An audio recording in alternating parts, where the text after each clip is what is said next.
Oh, so fabulous. Hi guys, welcome back to the channel once again. It's your girl Dumebi. If this is your first time coming across my channel, you're welcome. I do hope you decide to subscribe, and if you are a returning subscriber, you guys know that I love you. It's so good to have you here. Welcome back. So today's video is going to be the first of its kind. I'm excited. You guys can probably tell. I'm sorry, I'm just squealing like I'm sorry. Okay. So I actually made a post on my community tab some days ago, and I talked about how I traveled because I wasn't even able to post for a couple of days. I went for a funeral, and I asked if you guys wanted to know the culture, how we do funerals, where I'm from, and a couple of you said you're interested, and I'm so excited because you guys know this channel is about bridging the gap amongst Black people, and I am so excited when I see Black people in the diaspora want to know more about your African heritage and the African culture. When I see you guys want to connect back, like, I am literally so excited. I wish I can carry along as many Black people in the diaspora as I can. So this is me doing my bits, and I'm going to be telling you guys how we do our funerals in my community. I'm actually an Igbo girl. I'm from the Igbo tribe, which is in the southeastern part of Nigeria. The Igbo people actually believe they're Hebrew people. I think they say it's from the mispronunciation of Hebrew that Igbo came about. So I know my dad has said that before, that we're from Israel and all of that. And I see some of you say that in the comment section. So it wasn't a shock to me when I was seeing, those comments.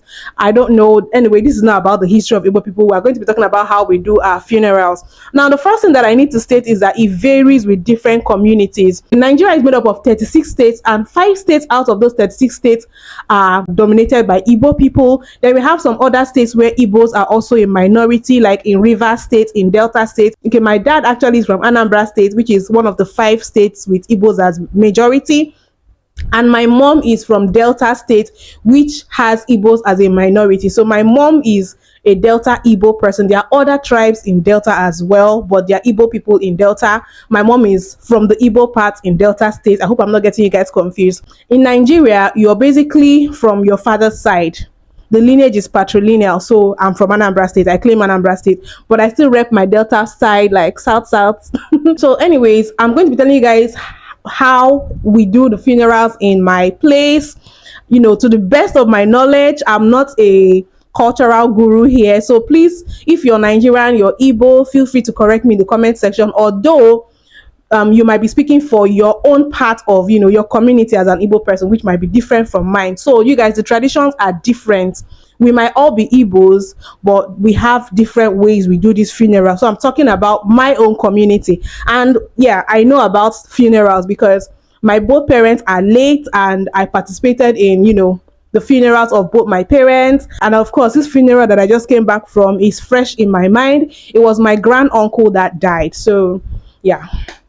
So now, the first thing about these funerals is, first of all, when the person passes away, it is the duty of the person they left behind, maybe the wife or the husband, or if the spouses are dead as well, the children. It is your duty as a child to officially go and inform the people back home in the village that this other person has passed away. Of course, you would have made a phone call and told them, oh, we lost this person, whatever.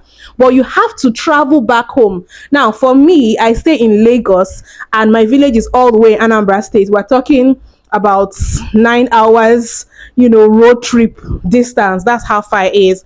Sometimes it's more than that, because this one that I traveled a few days back, it was a whole 11 hours before I got to my village. Okay, so you have to make that trip over back to your community in the village to officially tell them, to tell the elders, to tell your family members over there, your umunna is like your clan. You know how it's an extension of the family. So they are like the umunna are like the male elders of the clan. So you have to go and inform the head of the umunna or whatever. You have to go there officially. And when you're going there, one thing about our culture is anything that involves you going to see an elderly man, a male, you must go with a bottle of hot drink. hot drink, whiskey, gin, whatever, you have to go with a bottle of hot drink. So if you're going to inform them that you're getting married, you're going with a bottle of hot drink. If you're going to inform them that you want to have a burial, you're going with a bottle of hot drink. So now when you go to inform them about the passing of this person, then the discussion happens to like, okay, decide how when the burial is going to hold. So this my grand uncle that passed, he has a son who is way older than me, maybe like 10 years or thereabouts. So he was the one that told us that when he traveled, he, had the meeting with the umunna, and then they have to now discuss it with the village chief, because you can't fix events that are going to happen in the village without consulting with the village. Sorry guys, my camera stopped recording. So as I was saying, you cannot fix any event that's going to happen in the village without consulting with the village chief and all of that. The purpose for doing this is to be sure that there's not going to be any other, event that's happening in the community that will be clashing with the same date that you're going to pick. So the son of this, my grand uncle, I'm going to be calling him my cousin because I can't call him my uncle. He's not that much older than me. I mean, so my cousin traveled for this purpose, and then when he went, he decided that he wanted to fix the burial, I think 3 months after the dad died, because usually we don't do our burials immediately because it takes a lot to plan, and because a lot of us don't stay in the village, we stay in the cities. You need to inform like family members that are going to be attending the burial months ahead most times. So he picked August, and now the month of August is very symbolic for Igbo people because there are some things that happen in the month of August. First of all, we have our new yam festival. We call that Otute or Iriji. Yam is a tuber that we eat, and it is basically a big deal for Nigerians generally, maybe Africans. I don't know about other African countries, but in Nigeria, yam is a big deal. In Igbo culture, yam is a big deal. We have a whole festival to celebrate the harvest of the new yam. Yam only gets harvested once a year, which is usually in August. Generally, different Igbo communities have different dates they fix to actually celebrate their new yam festival. So whenever new yams are harvested by the farmers, nobody eats them officially until they celebrate the new yam festival, where they now eat the new yam. Now, some people don't really care about this, but I know that particularly my dad, even though we were not living back home in the village, my daddy does not eat new yam. He doesn't allow us eat any new yam until they have done the festival in the village, and then we do it over here. And you guys, the way we do the festival is usually so beautiful. It's a whole fanfare. We have the masquerades coming out to dance. We have different yam dishes prepared. It's always really nice. So first of all, they had to be sure that the dates they were picking for the burial doesn't clash with the New Yam Festival. And also another thing that happens in August for Igbo people is August meeting. August meeting is a meeting by the women of that community, both the daughters of that community and those that are married into that community, like if you marry a man from that community. So every August, which is once a year, you see these women traveling from far and wide back to the village to have a meeting. Only God knows what they discuss in that meeting, but whatever. I know it's always a big deal. My mom used to travel for that. You pay your dues because of course they have dues that they pay as members of that group. They have dues that they pay. They have community projects. They have things that they discuss. I wouldn't know because I'm not yet in any August meeting. I'm not married and all of that. So yeah. So the women have their programs, those that are going to be conferred with different titles and all of that. They do that for them in August because that's when they travel from far and wide, wherever they are, to come and do that August meeting. So you can see that August has activities. August meeting, it has the Iriji or the Otute, which is the New Yam Festival. So these were the two things that they had to put into consideration. He actually told me, my cousin. So then they confirmed that the date he fixed was good, and then they started to plan. So now, when the day finally comes, usually our funerals can last as much as 3 days, and each day has their activity. So first of all, the thing that I have to state is that the way the funerals are done are kind of determined by the status of the person and the age of the person and the gender of the person. If it's a man, there's a little variation in the way the funeral is done as opposed to when it's a woman, right? And then if it's a young person, you guys know that people are not going there to celebrate. It's morning. So it's probably not going to be 3 days. I don't know. But if it is an elderly person, it's basically a celebration of life. So in this case, it was a celebration of life because my grand uncle was about 81 years old, and he saw his grandchildren and all of that. So it was basically a celebration of life. So the energy and the atmosphere would be different from if it was a younger person that died, right? Now, I forgot to mention that everything concerning the funeral happens in the country home, the family house of the person in question who is late. And in my culture, we actually bury the bodies of our late relatives within the compound of the family home where they come from. We do not bury our people in cemeteries because we don't want them to be with strangers. We want them to be back home with family. One thing I have to state is that we kind of have merged our culture with Christianity. So there are some things that we do in part of the culture that has to do with the person's Christian faith. I don't know how it's done with others that are not Christians. I'm talking about what I know, you guys. I like to talk about what I know.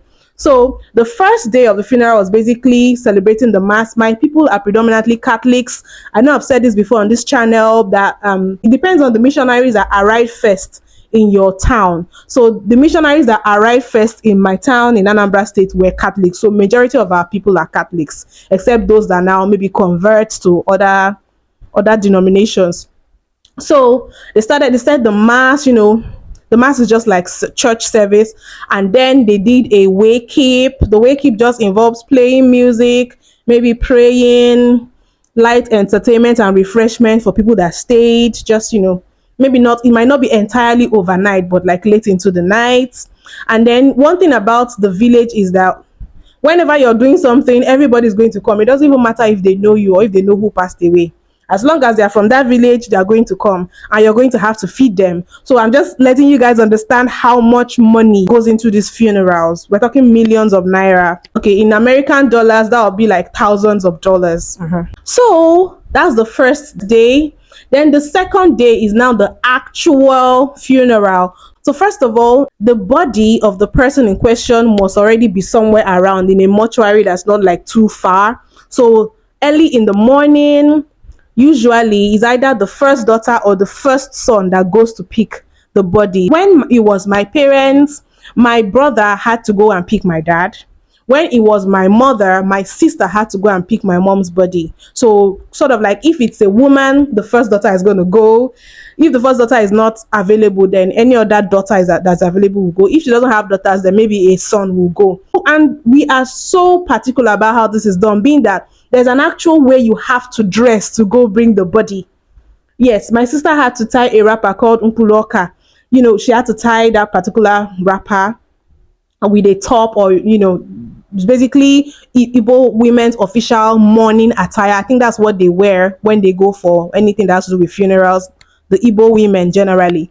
So then you bring the body, and then there's a line in state, the open casket, people go around, say their last respects, and then we have the mass again. After the mass, then the person is put in the ground, and of course every family member has to basically pour sand on the person, after which it is covered. That's the saddest part and everything. So now in the case of this funeral that I attended, his wife was still alive. The man who passed away, his widow was still alive. So I didn't know that our people still do this. I know they used to do it, but I know that some cultures are basically not happening anymore. But to my greatest surprise, our people still do this. So, and that, let this not shock you, it was actually the culture of the widow shaving her head. So immediately after her husband was done being put in the ground, the women of the community, called the Umuada are the women of the community. Women born into the community, not women married into the community, mind you. I remember I said Umuna are the men in the clan. Then Umuada are the women in the clan. They all have their roles. So the Umuada carried the wife and shaved her head with a razor blade. So she's sitting down, they are surrounded around her, and they are praying while they are shaving her head. So that's supposed to be like a sign of respect. Your husband is your glory, he's your crown, he's your hair. Your husband is actually your crown. So that shaving of the hair is symbolic. And the funny thing is, one of my cousins was actually complaining that she didn't like the fact that they were doing that with a razor blade, that they even tried to offer them a clipper and they rejected it. So that is how strict our people are when it comes to upholding tradition, in quotes. They don't even want to modernize it and use a clipper, even though it's going to give the same effect. So they did it with a razor blade, and these women are so good at it that they did not cut her. There was not one single cut. So after that, then the party started. Basically, they started sharing food and drinks to people. And then I forgot to mention, when we do these funerals, what we wear, the family, the bereaved family, the immediate family of the bereaved put on white all through, even to the scarves. Everything they are wearing is white jewelry, white outfits, while other members of the family, extended family, they put on an ashwebi. Ashwebi is kind of like the uniform of the day. Now, it's not everybody that's coming for the burial that will wear an ashwebi. It is the extended family, which I happen to be a part of. So I'm going to step back and let you guys see my ashwebi, because this is what I'm putting on. So this is my outfit. I basically made mine into a very decent and conservative gown. You see, I'm not showing a lot of skin, you know. So you guys know, like, you have to be conservative when it has to do with going to the village and meeting all the relatives. Do you guys know how African aunties can be when you're showing skin, like your boobs are out or whatever? I definitely do not want any of that scrutiny or extra attention drawn to myself. So aside the ashwebi, there's this as well. Let me show you.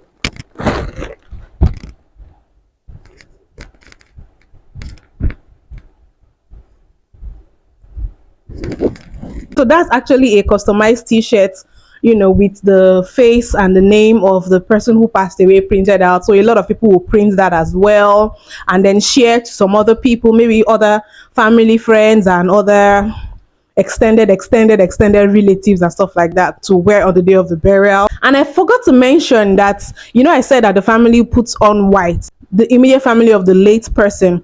Now, in the case of their spouse, that is the widow or the widower, now you have to put on white for a whole year.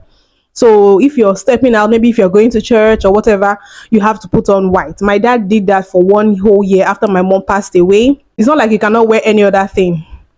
Like if you're just at home, you can wear something else, but if you're stepping out, it has to be your pure white. And of course, you cannot just be going out randomly to any event or anywhere someone invited you. You only go out for necessary things, because that's the whole period of mourning. And after that whole 1 year elapses, you guys have to go back to the village to do the whole ceremony that involves the ending of the mourning period. We call that Iyipo Akwa literally translates to removing of the cloth. So that's like you removing the garment of mourning. Basically, that's what it symbolizes. So in some cases, the fabric that was used, like this one now, will be burnt officially. But during my time, we didn't burn anything. We just knew that we were not going to wear it anymore. So the person stops wearing the white, and you know, there's just a Thanksgiving service done. The whole family doesn't have to travel for that. It can just be the immediate family of the person that died that goes for the Iyipo Akwa. So as I was saying, back to the burial ceremony itself. So after, you know, the person has been put into the grave, then I told you the widow's head was shaved. Then we started the actual party, food and drinks.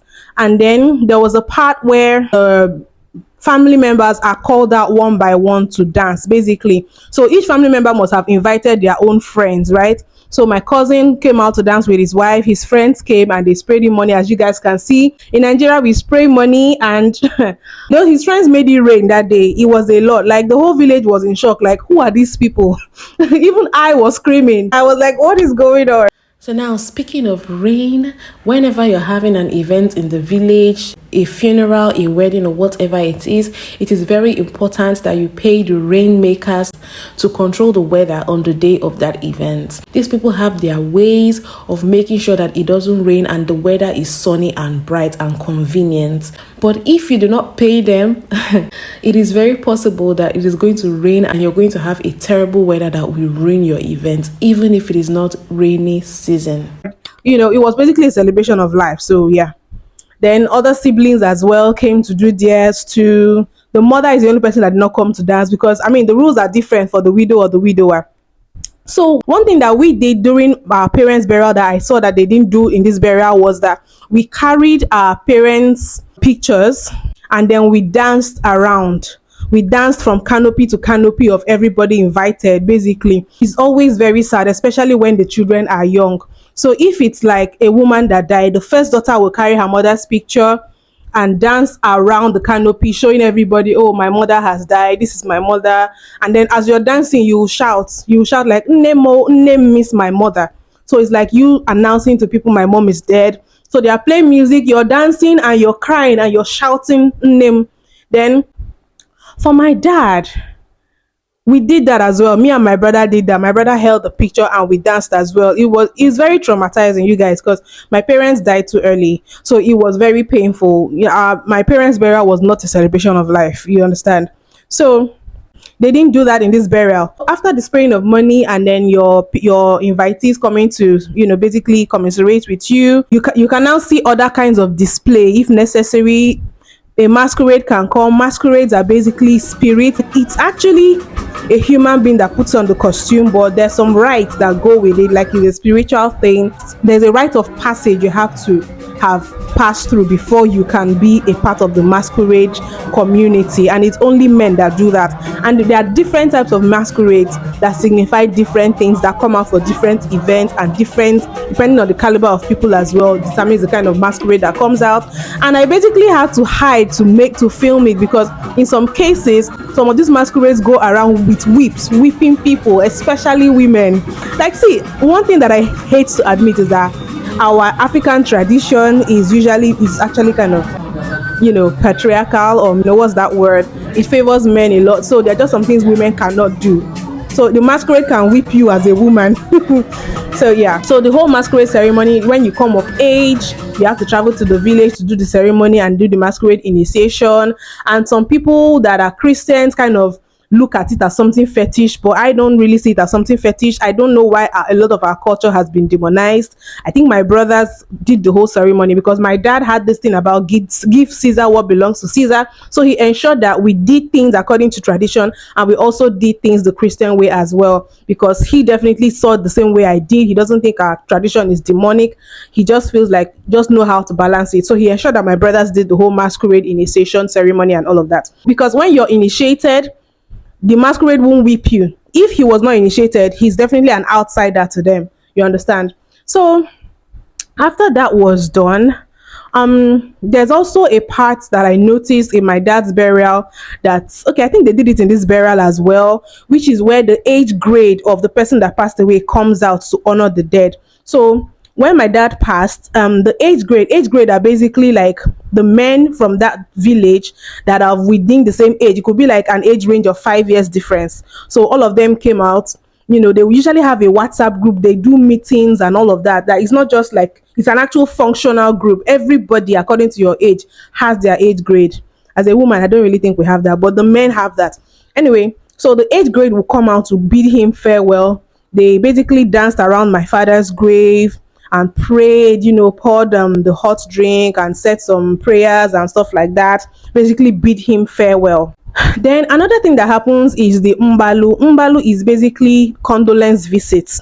So now the umunna, I've explained what umunna is, the elderly men in the clan. The umunna have a canopy where they sit, and then people, friends of the family, of the bereaved, the in-laws and all of that come officially one by one to pay condolence, and you're not coming empty-handed. So for instance, now, because this my grand uncle, he's actually the younger brother to my grandmother, so my daddy's siblings had to come in honor of their mother, who is a sister to the man that passed away. I hope you guys understand. So they came officially. You have to come bearing gifts. So you're bringing drinks. You can bring an Ankara fabric, like you guys see here. You bring one or two pieces of fabric. You bring some crates of drinks. Then you can bring a cow or a goat. Yeah, like we like cows and goats. So depending on the relationship you have with that person, so you do that. Then if you're married to the first daughter of the person that died, I told you, like, first daughter, first son, they have roles, they're very symbolic.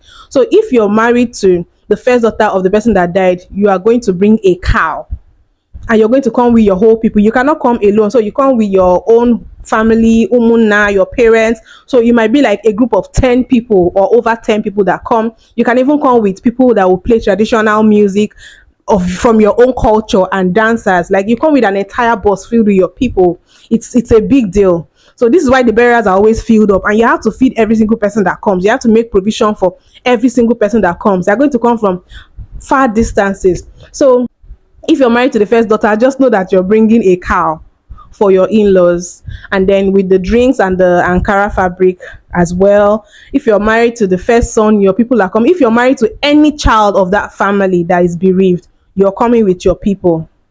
You understand? So during my dad's time, we had people that came for Umbalu, but they were friends of the family, like people that knew my parents, other families within the village that are also friends of the family as well. They came for Umbalu, other in-laws, like people that were married to my dad's sisters, people that were married to my dad's brothers. They came for Umbalu officially, and then you have a book where you document who came and what they brought. It is very important. That book is very important because those people that came, whatever it is they presented to you, whenever they have a loss in their own family, whenever someone dies, you are obligated to also go and return that condolence visit. You must go for the funeral, send a representative. If you can't, you must send somebody, and you have to give them the equivalent of what they brought. So if they brought 2 crates of drinks and 1 Ankara fabric, you're going to do the same. You can do more than that if you want, but you shouldn't do less than what they did.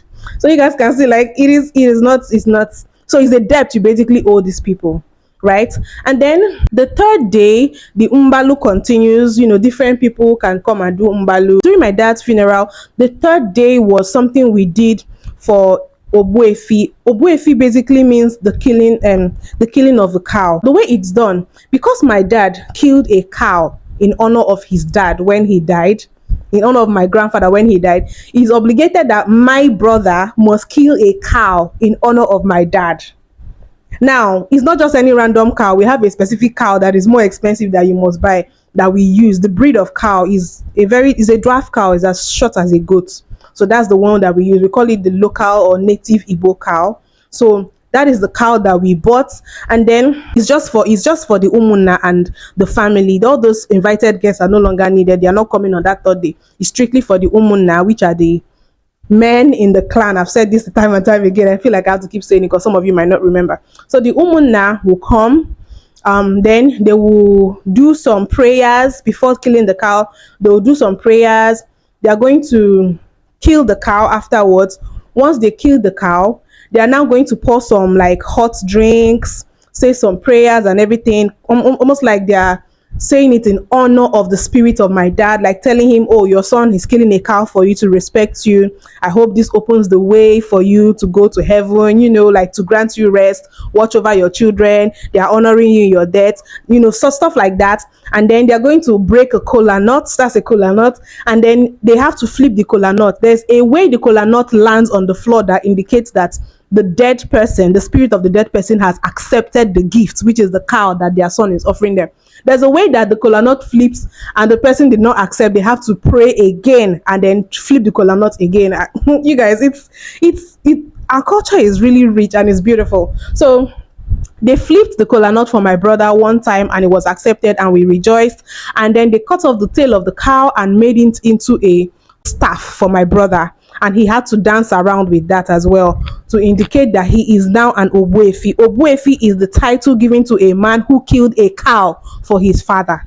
So it's basically like almost something like a chieftaincy title, but not really a chieftaincy title. So you choose the name you want. So my brother chose a name. I'm not going to tell the name he chose because he might not like, me revealing too much information about him. So you choose the name of your choice.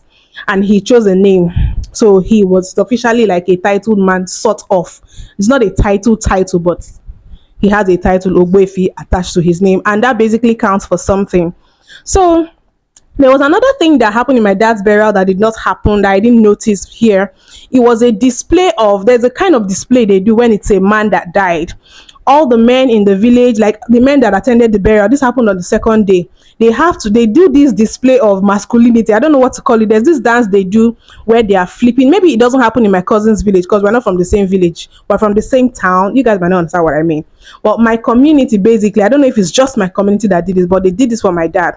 So you see them, there's this kind of dance they do. They flip, they do this chanting. You see the men, it's almost like they're going to war. So they're flipping. And the funny thing is, I actually filmed all these things during my dad's burial. I thought I was going to make a vlog, but I couldn't bring myself to do it. So I don't know if I have the video somewhere, but unfortunately, I don't think I can display it here. So anyways, they do this display of masculinity. Then you see some of them that are going to go and climb a tree. They will look for the highest tree within the compound and climb as high as they can and come down. All this is just to honor the masculinity of the person that passed away, to celebrate the virality. Is it virality? The virality of the man. All this didn't happen when my mom died. It happens for men. So they did that for them. Then I, on the other hand, when my dad died, as a woman, there were some things I had to do. I had to take care of the women part. So I had to go and greet the Umuada. The Umuada are the women of the clan, the women that were born into, even if they are married out to people from other communities, they still have a position and a role to play in our community. So I had to meet them. There were some requirements I had to present to them. I had to feed them. I had to feed them for like a couple of days, bread and tea, you know. I had to buy everything. You're feeding these people. That's the funny thing. You're mourning, but you're spending a lot of money, and there are some things you just have to do as part of the culture. So I had to feed them. And then another thing that I forgot to mention is if you are a single girl and your parent passes away, you're supposed to cut your hair. But fortunately, I did not cut my hair. Now, I did not cut my hair. Maybe they are no longer enforcing that rule as much, or maybe it was because I hid it and nobody just wanted to antagonize me. I had to braid my hair in very, very tiny cornrows and tie a scarf. Nobody ever saw my hair. I was always tying a scarf, and my hair was braided in tiny cornrows, so much so that you would think that I was actually bald. So I didn't really put my hair in their face. So maybe that's why they didn't remember to shave my head. I don't know. But once you're not married, you're supposed to shave your hair when any of your parents dies. Yeah. But I didn't do that. So I had to feed the Umuada for like 2 days, and then I had to avoid them barbing my hair. If they had remembered to cut my hair, I probably would have had to beg them, and maybe they would have fined me, giving me a fee to pay, like as a fine for not wanting to cut my hair or something. So then there's the Munyedi. The Munyedi are the women married into the family or the community, the clan rather.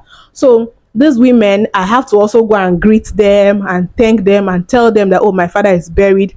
Their role is actually, they were supposed to cook a meal, one of the meals that we're going to use, because when we do our burials, our weddings, anything, we have variety of meals we have to cook. Every culture has some meals that are specific to them. So they had to prepare something called abacha for us. So they are going to prepare the abacha for us, like out of their own pockets. We don't give them money to do that. They do that.